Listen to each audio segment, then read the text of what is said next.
Okay, so today let's prove the theorem called Landau theorem. Okay, so first I'll state the theorem.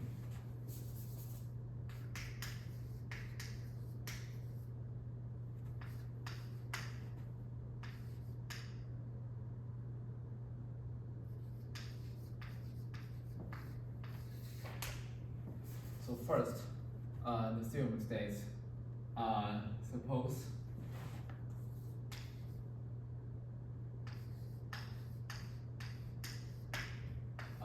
have a function fz, which is equal to summation k sum of 0 over infinity ck z to the kth power, has radius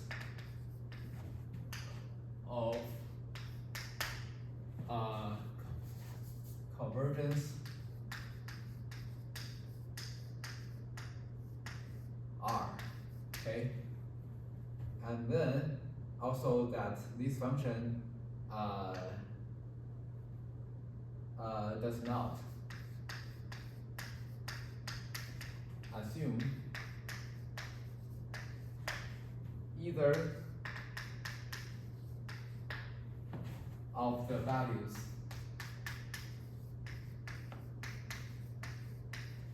zero or one, okay? And then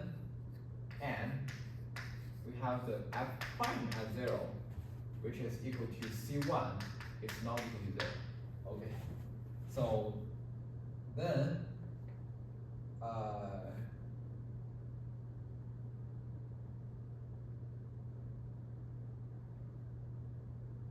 we have that this R is less than equal to L of C0, C1, where this L of C0, C1 is a constant depending on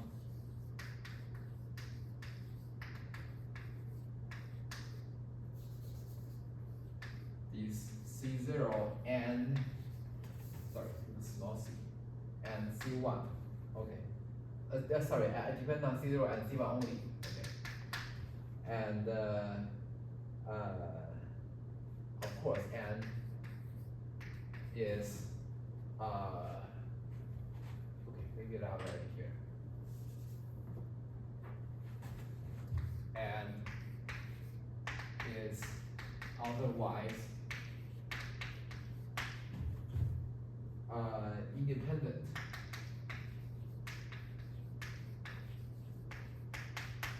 of f.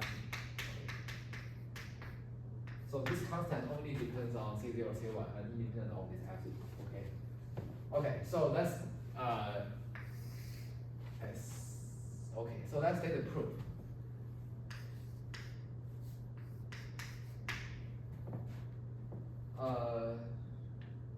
I think it's the same situation where as the block theorem, where the block constant is actually independent of this function f. Okay. Okay. So okay. So by the Scottish theorem, okay.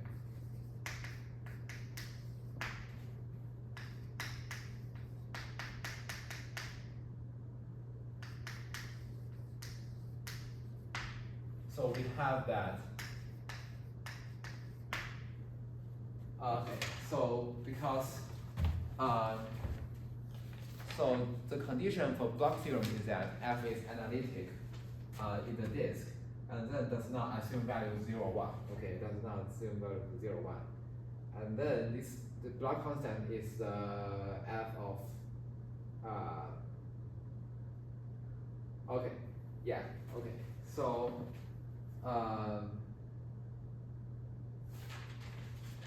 okay, so we have that.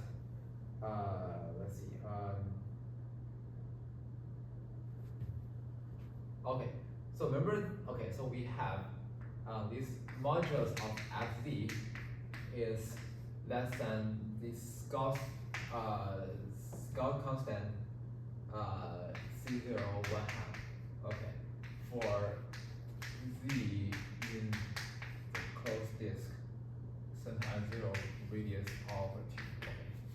So remember for block theorem, yes, okay. Remember for, oh wait, okay, yeah. So remember for block theorem, this block constant, it depends on f of 0, which is C0. And also it says for any theta, there is a constant f of 0, which the constant depends on f of 0 and theta. Okay. Such that this fc is less than or equal to the scale constant of this. Sorry, I call it scale constant, but I'm not sure what the other people call it. Okay, as of f of 0 and theta. Okay, so here we pick the theta to be 1/2. Okay, so we get the scale constant depends on this 0 and the c0 and this 1/2, and then this theta is 1/2. Therefore, for our z, yeah. Okay, so we pick the theta to be 1/2. Okay. All right. So yeah, so we have this inequality for f for any value of fz for where z is like takes values in the closure of the disk center at 0 of radius r/2. Okay. So now what happens? So therefore we know that by the Cauchy's estimate,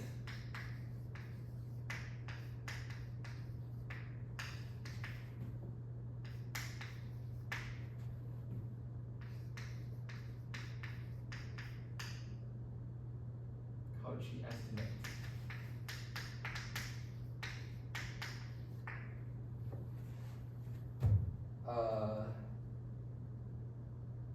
Okay.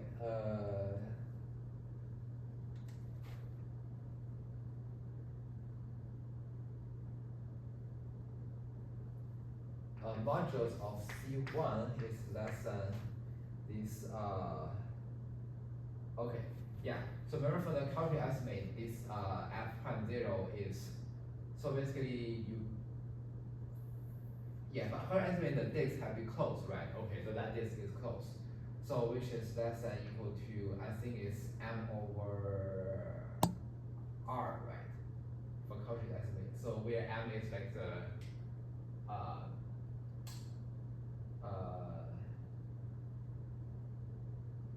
yeah, where m is like the upper bound, which is as of c0 1/2, and then this r is r/2.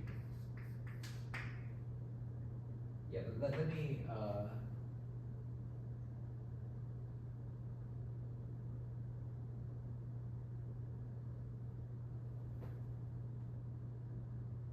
yeah, I think so. Okay.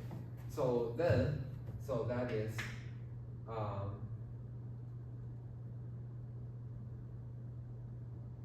okay. So that is, so this r. So okay, so here we multiply each side by okay.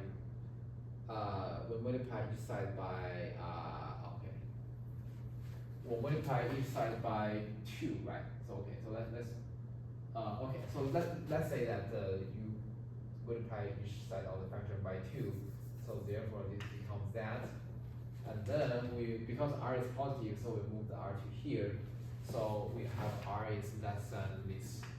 Actually, we have 2 of this as of c0, 1/2 over modulus c1, right?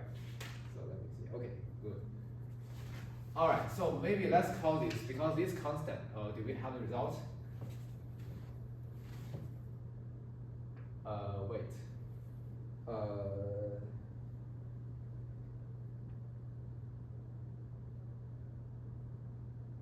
Okay, I think we have the result, right? So, yeah, so this constant, it depends on C0 and C1 only. Okay. Okay, so, yeah,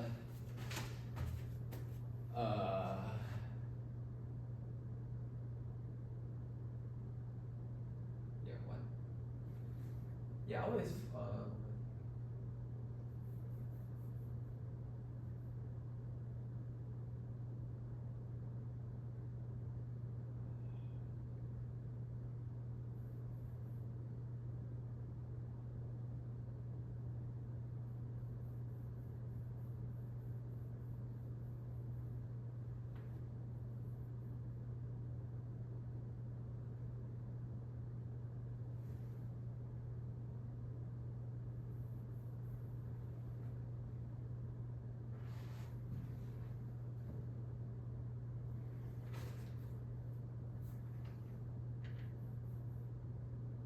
Okay, I think.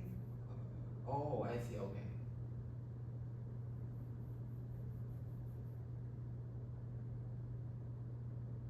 So for Cauchy's estimate, you have this m of a derivative less than m4. Okay.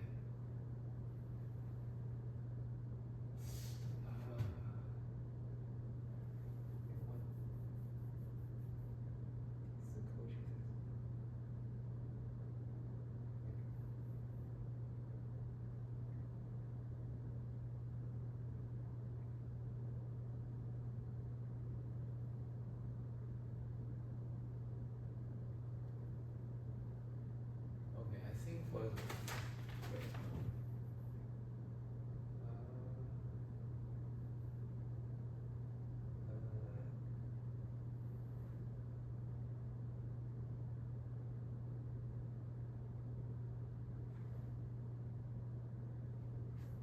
Oh, I see.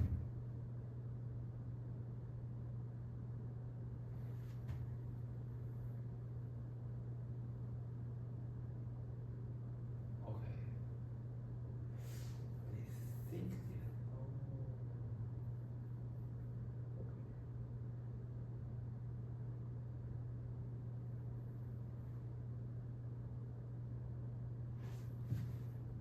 so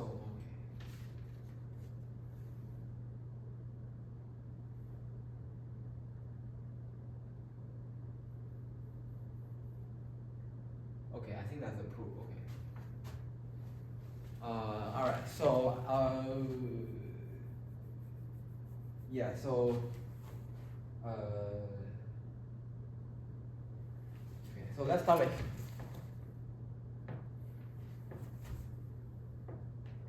Okay.